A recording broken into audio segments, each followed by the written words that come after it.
নমস্কার বন্ধুরা, আমি পলাশ বিশ্বাস আর আপনারা দেখছেন পলাশ বিশ্বাস ভিডিওস। আশা করি আপনারা প্রত্যেকে ভালো আছেন। আপনাদের বাগানের গাছগুলিও ভীষণ ভালো আছে।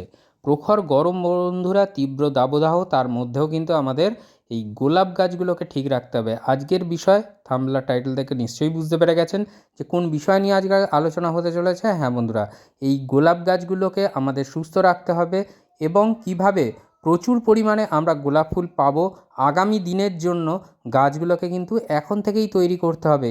একটি গাছ সুস্থ করে ভালোভাবে রাখতে পারলে তবেই বন্ধুরা কিন্তু ফুল পাওয়া যায়। আমরা যদি কোনো গাছে সমানেই ভাবি যে ফুল ফুটছে না, ফুল ছোট হয়ে যাচ্ছে, বা কুঁড়ি ছোট হয়ে যাচ্ছে, কুঁড়ি ঝরে পড়ছে, হলুদ হয়ে যাচ্ছে পাতা, সমস্ত কারণ সমস্ত চিন্তা কিন্তু আমাদের সকল বাগানিদের মাথার ভেতর ঘুরপাক খেতে থাকে। তাই আজকের ভিডিওটা গোলাপ গাছ প্রেমী, গোলাপ প্রেমী মানুষ যারা, তাদের জন্য ভীষণ গুরুত্বপূর্ণ। একটুও স্কিপ করবেন না, সম্পূর্ণ ভিডিওটা দেখার অনুরোধ রইল। আর যারা আমার চ্যানেলে নতুন ভিউয়ার্স, তাদের কাছে অনুরোধ করবো চ্যানেলটি সাবস্ক্রাইব করে নেওয়ার জন্য, কারণ প্রতিদিন সন্ধ্যা 6টায় গার্ডেনিং রিলেটেড ভিডিও কিন্তু আমার চ্যানেলে আপনারা পাবেন। তো বন্ধুরা, সমস্ত গাছ ঝোপালো হবে, কচি কচি পাতা বেরোবে, আর প্রচুর পরিমাণে আগামী দিনের জন্য, আমি বারবার বলছি আগামী দিনের জন্য আমাদের গাছগুলোকে কিন্তু এই সময়ে দাঁড়িয়ে রেডি করে নিতে হবে, তৈরি করে নিতে হবে। কিভাবে করব, কোন পরিচর্যার ফলে আসবে প্রচুর কুঁড়ি, ফুটবে প্রচুর ফুল, গাছের পাতা চকচকে সবুজ থাকবে, সেটাই আজকের বিস্তারিত আলোচনা থাকবে। আর আমাদের মানুষ, আমরা যেরকম আমাদেরও শরীর থাকে, শরীর খারাপ হয়, গাছেদেরও কিন্তু একই পরিমাণে সেই একইভাবে কিন্তু এরা সুস্থ অসুস্থ এই রকম সময়ের মধ্যে দিয়ে এরাও কাটায়।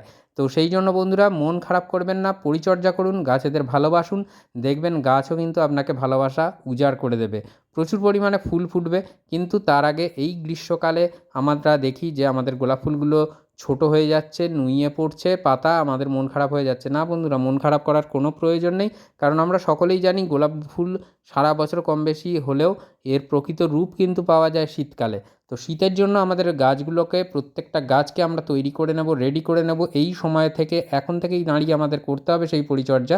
তো দেখুন, আমি এই গাছটার উপরে পরিচর্যাটা দেখাচ্ছি। গাছে কিন্তু এখনও কুঁড়ি আসছে, কম বেশি ফুল কিন্তু আপনারা দেখছেন যে আমার বাগানে কিন্তু ফুটছে গোলাপ ফুল। তো এই সময়টায় দাঁড়িয়ে একটা ফুল ফোটাতে গেলে গাছের কিন্তু প্রচুর এনার্জির প্রয়োজন হয়, যে এনার্জি কিন্তু তারা ওই ফুল বা কুঁড়ির উপরেই নিয়োগ করে ফেলে। তো যার ফলে কিন্তু গাছ সেভাবে ডেভেলপ করে না। তো আমি এই গাছ থেকে অন্তত 3 থেকে 4টে কুঁড়ি কেটে বাদ দিয়েছি। তো এখনও 2টো কুঁড়ি রয়েছে। আর দেখুন, একটা ফুল ফুটে গেছে, তো এই ফুল ফোটা অংশগুলোকে আমাদের কেটে বাদ দিয়ে দিতে হবে। আর এই যে দেখছেন যে ছোট ছোট ব্রাঞ্চ আসছে, এই ব্রাঞ্চ কিন্তু বেশি আকারে আনতে হবে। আর আজকের খাবারটা সেটাই, যেটা গরমকালের সেরা খাবার গোলাপ গাছের জন্য, এটাই আপনাকে দিতে হবে। আর দিলেই কিন্তু গোলাপ গাছের বৃদ্ধিও ঘটবে, গোলাপ গাছের পাতা হলুদ হবে না, কুঁড়িগুলো পুড়ে পুড়ে যাবে না বা ঝলসে যাবে না। যে যে পরিচর্যাগুলো বলবো, শুধু খাবার নয়, খাবারের দেওয়ার পরেও যে পরিচর্যাগুলো বলবো, এইগুলোতে এই কাজগুলো আর হবে না। যেমন কুঁড়ি ছোট হয়ে যাওয়া, পুড়ে যাওয়া, পাতা পুড়ে যাচ্ছে, হলুদ হয়ে যাচ্ছে, এই রকম হবে না। তো সবটাই দেখতে থাকুন যে কী কী খাবার দিই এবং খাবারের পরে কী কী কেয়ারগুলো বলি। তো এই যে শুকনো ডাল যেগুলো, সেগুলোকে আমাদের কেটে দিতে হবে, বা কুঁড়ি ফুল ফুটে যাওয়ার পরে কেটে দিন। গাছে যদি 5 থেকে 6টা কুঁড়ি থাকে, তাহলে সেই 5 থেকে 6টা কুঁড়ি ফুল নেবেন না এখন, অন্তত একটা দুটো নিন মন ভালো রাখার জন্য, কিন্তু বেশিরভাগ কুঁড়ি কেটে ফেলে দিন এই সময়ে দাঁড়িয়ে। কারণ আমাদের গাছের যা এনার্জি, গাছ যা এনার্জি এখন গ্রহণ করবে, সেটা যেন গাছ তার স্বাস্থ্য ভালো করতে লাগাতে পারে, এটাই আমাদের মাথায় রাখতে হবে।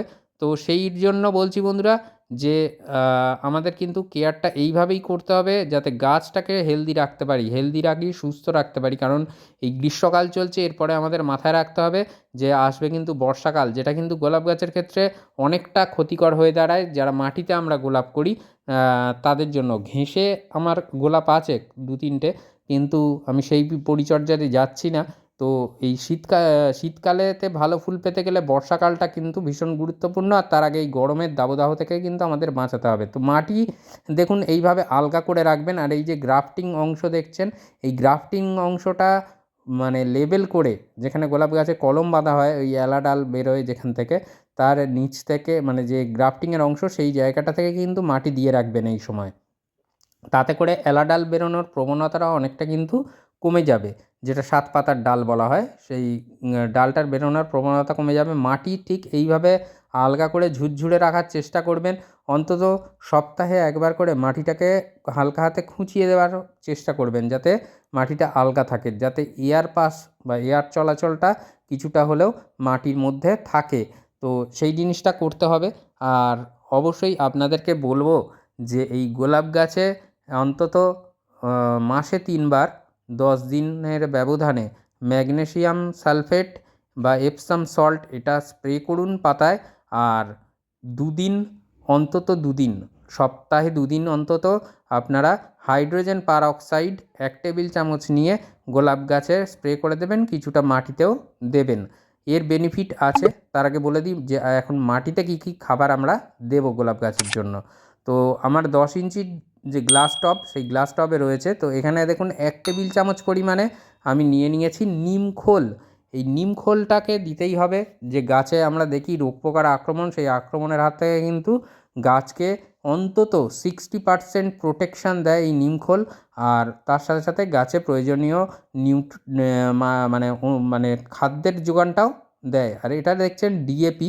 ডিএপি দানা আমার এগুলো একদম ধুলো, মানে শেষের দিকে গুঁড়ো গুঁড়ো মতন হয়ে গেছে। তো সেই জন্য 10 ইঞ্চি টবের জন্য 10 থেকে 12 দানা ডিএপি নেবেন। লাল পটাশ নেবেন হাফ টেবিল চামচের সামান্য বেশি, 1 টেবিল চামচ পুরো নয়। 10 বা 12 ইঞ্চি টবের জন্য 1 টেবিল চামচ পুরো নয়, হাফ টেবিল চামচের সামান্য বেশি নেবেন। আর এটা দেখতে পাচ্ছেন, এটা হচ্ছে জিআর দানা। এই জিআর দানা কিন্তু আপনারা সারের দোকানে গেলে পেয়ে যাবেন। যে কোনো ফার্টিলাইজার শপে গিয়ে জিআর দানা চাইবেন, দিয়ে দেবে প্রচুর পরিমাণে। কিন্তু এতে খাদ্য অনুখাদ্য থাকে। আর এটা দেখতে পাচ্ছেন চিনির দানার মতন, যেটা এটা ম্যাগনেসিয়াম সালফেট বা এপসাম সল্ট।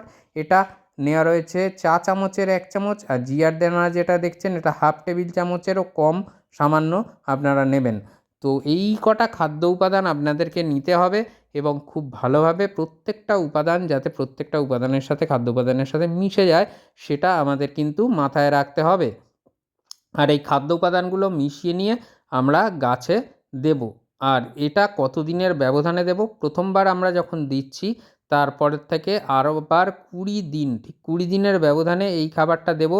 যাদের গোলাপ গাছ দুর্বল হয়ে যাচ্ছে, সেভাবে গ্রোথ নিচ্ছে না, তাদের জন্য কিন্তু এই খাবারটা পুরো জাদু মন্ত্রের মতন কাজ করবে বন্ধুরা, আমি বলে দিচ্ছি।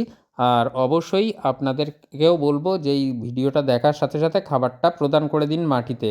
কারণ আর হ্যাঁ, আরেকটা কথা বলে দিই, যারা গোলাপ গাছে ইতিমধ্যে খাবার দিয়েছেন তারা যে খাবারটা দিয়েছেন সেটার থেকে 15 দিন পরে এই খাবারটা দেবেন, আমি যে খাবারটা দেখালাম। তো এটা মাটির মধ্যে দিয়ে ভালো করে মিশিয়ে মাটিতে ভরপুর জল দিয়ে দেবো, যাতে করে আমাদের খাদ্যগুলো, যে খাবারগুলো দিচ্ছি, তারা যাতে মাটির সাথে মিশে যায়। এবং অবশ্যই যাতে গাছ তার রুট সিস্টেম, যে ফিডার রুটগুলো আছে যারা খাদ্য সংগ্রহ করে, তারা যেন সুন্দরভাবে গাছকে খাবারগুলোকে পৌঁছে দিতে পারে পাতায়। তো এই পরিচর্যাটা আমাদের করতে হবে এই গ্রীষ্মকালে দাঁড়িয়ে। এই খাবারটা আমরা দেব। আর এর সাথে আর কি কি দেব এবার সেটা বলে দিচ্ছি। এই সময় এত তীব্র গরম বন্ধুরা, সর্ষের খোল পচা যে জল দেওয়ার কথাটা বলি, এটা 15 দিনের ব্যবধানে দেবেন। প্রতি সপ্তাহে দেওয়ার কথা বলবো না। আর এটা কীরকম দেবেন বলুন তো? 1 কাপ, আমরা যে চা খাই তার 1 কাপ যদি আমরা সরিষার খোল পচা জল নিই, তার সাথে ওই একই কাপের আমরা 3 কাপ জল নেব। মানে একই পরিমাণের সরিষার খোল পচা জলের পরিমাণ, তার অনুপাতে আরও 3 কাপ মানে সাধারণ জল নেব, মেশাবো, মিশিয়ে সেই জলটা আমরা কিন্তু টবের মাটিতে দেব 15 দিনের ব্যবধানে। এটা মাটিতে খাবারের ব্যবস্থাপনাটা গেল। এরপরে যেটা বলবো, এই যে মাটিতে খাবার দিলেন, এরপরে আপনারা ভার্মি কম্পোস্ট অথবা কাউ ডাং, যে কেক যেগুলো হয়, যেটাকে ঘুঁটে বলা হয়, এই দিয়ে টবের উপরটা সম্পূর্ণভাবে মালচিং করে দিন। অর্থাৎ গাছের গোড়াটা বিশেষ করে এবং টবের মাটি ঢাকা দিয়ে দিতে হবে। কারণ এই যে প্রখর সূর্যের রোদ, তার থেকে বাঁচাতেই কিন্তু আমাদের এই পরিকল্পনাটা নিতে হবে।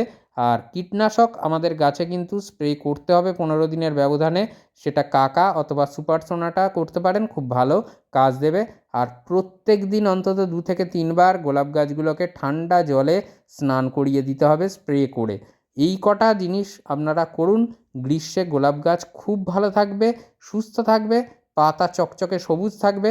যে কেয়ারগুলো বললাম নোট ডাউন করে নিয়ে এই মতন কেয়ার চালু করে দিন, গোলাপ গাছ খুব ভালো থাকবে। তো আশা করি ভিডিওটা ভালো লাগলো, আর যদি লাগে লাইক কমেন্ট আর শেয়ারের অনুরোধ রইল। আর অবশ্যই প্রতিদিন সন্ধ্যা 6টায় পলাশ বিশ্বাস ভিডিওস দেখুন, নতুন নতুনভাবে গাছের পরিচর্যা করুন, গাছ ভরিয়ে তুলুন, ফুলে ফুলে ফলে সবজিতে আপনার বাগান থাক পূর্ণ। এই বলে এখানেই আজকের মতো সমাপ্ত করলাম। আবার আসছি আগামীকাল সন্ধ্যে 6টায়। মন থাক চিরসবুজ, পৃথিবী হোক সবুজময়, এই বলে আজকে এখানেই সমাপ্ত করলাম ভিডিওটা। আবার আগামীকাল সন্ধ্যে 6টায় আসছি। ততক্ষণ সকলে ভালো থাকুন, সুস্থ থাকুন, আর দেখতে থাকুন অবশ্যই পলাশ বিশ্বাস ভিডিওস। নমস্কার বন্ধুরা।